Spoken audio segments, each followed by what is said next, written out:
بسم اللہ الرحمن الرحیم۔ دیکھتی آنکھوں سنتے کانوں کو رابی کا سلام۔ امید ہے کہ آپ سب لوگ خیریت سے ہوں گے، خوشباش ہوں گے، اور آج کل تو عبادات پہ بھی فوکس ہوگا۔ ماشاءاللہ سے رمضان ہے، آپ لوگ روزے رکھ رہے ہوں گے اور اپنی دعاؤں میں یقیناً آپ مجھے بھی یاد کر رہے ہوں گے، کیونکہ اتنی اچھی آپ کی فیوریٹ ٹیچر جو ہوں میں۔ جی ہاں، کیونکہ میں آپ لوگوں کو نئی نئی انفارمیشن دیتی ہوں اور نئے نئے سائن بورڈ سگنلز لے کر آتی ہوں تاکہ آپ لوگ اپنے ڈرائیونگ ٹیسٹ میں اچھے سے پاس ہو سکیں۔ اور آج کل چونکہ ڈرائیونگ ٹیسٹ 2 منٹ کا ہے اور اس میں بڑی جلدی آپ لوگوں نے سوال جواب سمجھنے بھی ہوتے ہیں اور دینے بھی ہوتے ہیں۔ تو جناب دیکھتے ہیں آج کی ویڈیو میں کیا ہے آپ لوگوں کے لیے نیا۔ چلتے ہیں ویڈیو کی طرف۔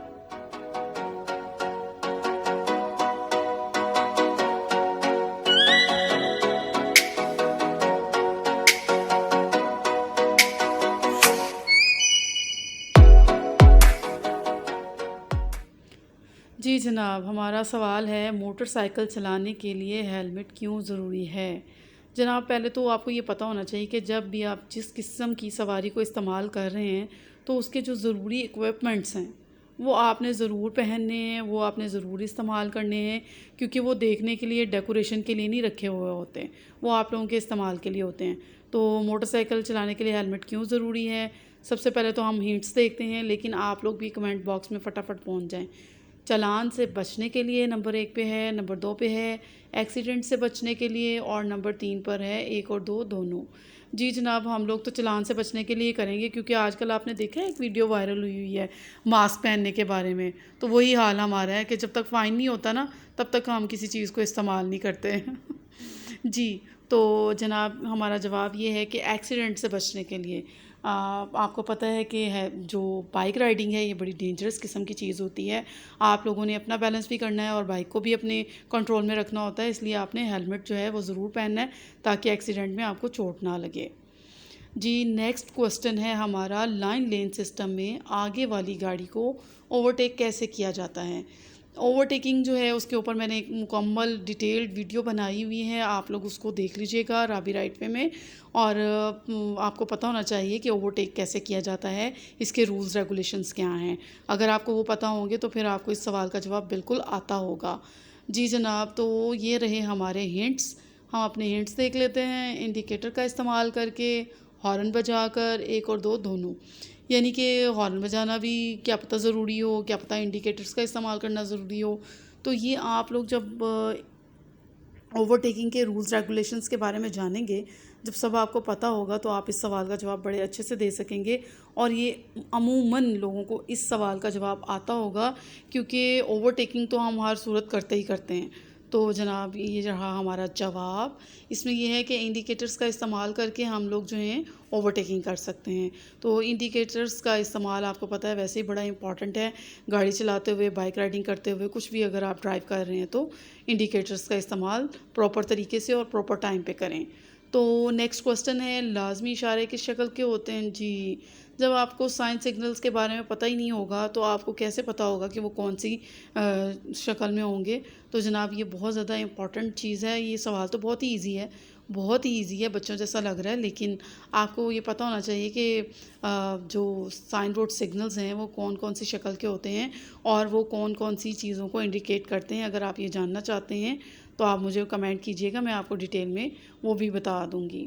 تو جناب یہاں پہ لکھا ہوا ہے گول شکل کے ہوتے ہیں، تکون شکل کے ہوتے ہیں، یا چکور شکل کے ہوتے ہیں۔ تو میں ویسے یہ گاہے بگاہے میں نے شاید بتایا بھی ہو جب میں سائن بورڈ سگنل پڑھا رہی تھی، تو سائن بورڈ سگنل پڑھانے اس لیے بند کیے ہیں کیونکہ اب ٹیسٹ جو ہے اس پیٹرن میں ہو گیا ہے، تو آپ لوگوں کو میں نہیں چاہتی تھی کہ لمبے چکروں میں پڑھیں، پہلے سائن بورڈ سیکھیں اس کے بعد یہ سوال جواب سیکھیں، تو میں ڈائریکٹ اسی سوال جواب پہ آ گئی تاکہ آپ لوگوں کو یہ پتہ چل سکے کہ ٹیسٹ میں کیسے آج کل آنسر کوسچنز ہو رہے ہیں۔ تو جناب یہ رہا ہمارا سوال، گول شکل کے ہوتے ہیں، یعنی کہ لازمی اشارے جو ہوتے ہیں وہ سرکل میں ہوتے ہیں، اور سرکل میں جو اشارے ہوتے ہیں ان کو ہم نے ہر صورت ماننا ہوتا ہے، نہ ماننے کی صورت میں ہمیں فائن ہو جاتا ہے یا کوئی بھی سزا دی جا سکتی ہے جو کہ لاء میں ہو، آرڈیننس میں ہو۔ تو اس لیے جو راؤنڈ شکل میں ہوتے ہیں سائن بورڈز ان کو ہمیں فالو ہر صورت کرنا ہوتا ہے. یہ آپ اپنے مائنڈ میں رکھیں, اور یہ ایک نئی انفارمیشن بھی ہے آپ لوگوں کے لیے کہ راؤنڈ جو سائن بورڈز ہوتے ہیں ان کو فالو کرنا مسٹ ہوتا ہے, اور وہ لازمی اشارے ہوتے ہیں. جی نیکسٹ کوسٹن ہے, موٹر وہیکل آرڈیننس کی کس سیکشن کے تحت ڈرائیور اپنے ساتھ کسی کو اس حالت میں کھڑا یا بٹھا نہیں سکتا جس سے ڈرائیونگ کرنے میں رکاوٹ پیش آئے. جی ڈرائیونگ تو فل فوکس مانگتی ہے, آپ کو یہ پتہ ہے جو بھی ڈرائیونگ کرتے ہیں, بلکہ عموماً سبھی جو میرے ویورز ہیں وہ ڈرائیونگ کرتے ہوں گے, کیونکہ ڈرائیونگ ٹیسٹ پاس کرنے کے لیے ڈرائیونگ کرنا مسٹ ہے. تو جناب یہ بڑا ضروری سوال ہے, آپ کو یہ پتہ ہونا چاہیے. جی آرڈیننس جو ہے 87 ہے, 88 ہے, 89 ہے, کوئی تکا لگا دیں, کمنٹ باکس میں بتا دیں کہ آپ کے خیال میں کون سا آرڈیننس نکلے گا. تو جناب اگر آپ ان آرڈیننس کے بارے میں, ماشاءاللہ سے ہم کافی سارے آرڈیننس پڑھ چکے ہیں, ہیلمٹ کے بارے میں, سیٹ بیلٹ کے بارے میں, ڈرائیونگ لائسنس کے بارے میں کہ کیوں رکھنا چاہیے, کون سے آرڈیننس کے تحت, تو یہ 3-4 تو آپ لوگوں کو آگے ہوں گے. اب یہ نیا آپ لوگوں کو پتہ ہونا چاہیے کہ کس آرڈیننس کے تحت آپ جو ہیں کیا کریں گے. جی جناب 87 آرڈیننس کے تحت جو ہے آپ لوگوں نے اپنے ساتھ کسی ایسے بندے کو نہیں بٹھانا جو آپ کی ڈرائیونگ میں ہرڈل کرے. تو ویسے بھی آپ کو یہ پتہ ہونا چاہیے کہ ڈرائیونگ جو ہے فل فوکس مانگتی ہے, تو ہمیں ویسے بھی کسی اپنی اٹینشن کو ڈائیورٹ کرنے والے کام کو کرنا ہی نہیں چاہیے, اور ایسے پیسنجر یا ایسے ساتھی کو ساتھ نہیں بٹھانا چاہیے جو آپ کی اٹینشن کو ڈائیورٹ کریں اور جو آپ کی ڈرائیونگ میں ہرڈل بنے. اس لیے آپ لوگوں کو بڑی احتیاط کے ساتھ ڈرائیونگ کرنی ہوتی ہے اور فل فوکس دینا ہوتا ہے ڈرائیونگ کو, تاکہ آپ کسی بھی قسم کے ایکسیڈنٹ سے محفوظ رہ سکیں. تو جناب یہ 87 ایکٹ ہے, اس کے تحت آپ اپنی ڈرائیونگ کو فل فوکس کریں گے. جی جناب نیکسٹ کوسٹن ہے, یہ بھی بڑا امپورٹنٹ سوال ہے, اور یہ آپ لوگ جو ہے نا اکثر ہی اس کو جو ہے فورگیٹ کر دیتے ہیں. اب یہ دیکھیں سوال ہے, کیا اسکول کی حدود میں گاڑی ریورس کی جا سکتی ہے؟ یہ بہت بہت بہت امپورٹنٹ سوال ہے, اس کو آج آپ ضرور سمجھیں, اور اس کا جواب جو ہے وہ بھی میں بتاؤں گی. ہنٹس میں بھی دیکھتے ہیں, کسی ہیلپر کی مدد سے, گاڑی میں لگے شیشوں کی مدد سے ریورس کریں گے آپ گاڑی کو, یا اسکول کی حدود میں گاڑی ریورس کرنا منع ہے؟ تو جناب یہ بڑا ہی امپورٹنٹ سوال ہے. اسکول کے اپنے جو اسٹوڈنٹس ہوتے ہیں ان کو پیرنٹس بھی چھوڑنے آ رہے ہوتے ہیں, وینس بھی لگائی ہوتی ہیں, رکشہ بھی آیا ہوا ہوتا ہے وہاں پہ, تو وہاں کافی رش ہوتا ہے, کافی میسی روڈ بنا ہوا ہوتا ہے. تو آپ لوگ اس بات کو فوکس میں رکھیں کہ آپ نے اپنی گاڑی کو وہاں ریورس کرنا ہے یا نہیں کرنا. یہ آپ تو مجھے بتائیں گے ہی اور میں بھی بتاؤں گی, لیکن یہ بہت ہی امپورٹنٹ کوسٹن ہے. ہم لوگ جو ہیں پیرنٹس اپنے بچوں کو اسکول چھوڑنے جاتے ہیں اور یہ دھیان میں نہیں رکھتے کہ ہم نے اپنی گاڑی کو ریورس کرنا ہے یا نہیں کرنا. تو جناب دیکھتے ہیں جواب, ہم جواب میں دیکھتے ہیں کہ گاڑی کو ریورس کرنا چاہیے یا نہیں کرنا چاہیے.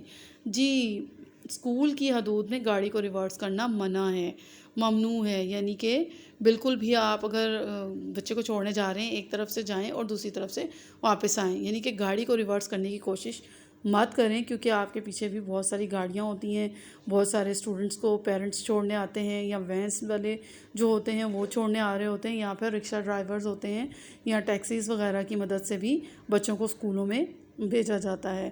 تو جناب آپ لوگوں نے یہ بات ذہن میں رکھنی ہے اپنے ٹیسٹ کے لیے بھی اور ڈرائیونگ کے لیے بھی, بہترین ڈرائیونگ کے لیے اور اچھے ڈرائیور بننے کے لیے آپ کو پتہ ہونا چاہیے کہ آپ نے اسکول کی حدود میں ڈرائیونگ نہیں کرنی. تو اس کے ساتھ ہی امید ہے کہ آپ لوگوں نے بہت کچھ سیکھا ہوگا اور آپ میری فیملی کا حصہ بنے رہیں, اور نئے آنے والے ویڈیوز کو چینل کو لائک کر لیں, شیئر کر لیں, سبسکرائب کر لیں. سب سے امپورٹنٹ چیز ہے سبسکرائب کرنا, کیونکہ اگر آپ سبسکرائب کریں گے چینل کو تو ہی آپ کو میری نئی نئی ویڈیوز جو ہیں ان کے نوٹیفیکیشن ملیں گے, اور آپ کا ڈرائیونگ ٹیسٹ جو ہے اچھے سے پاس کر سکیں گے. اللہ حافظ.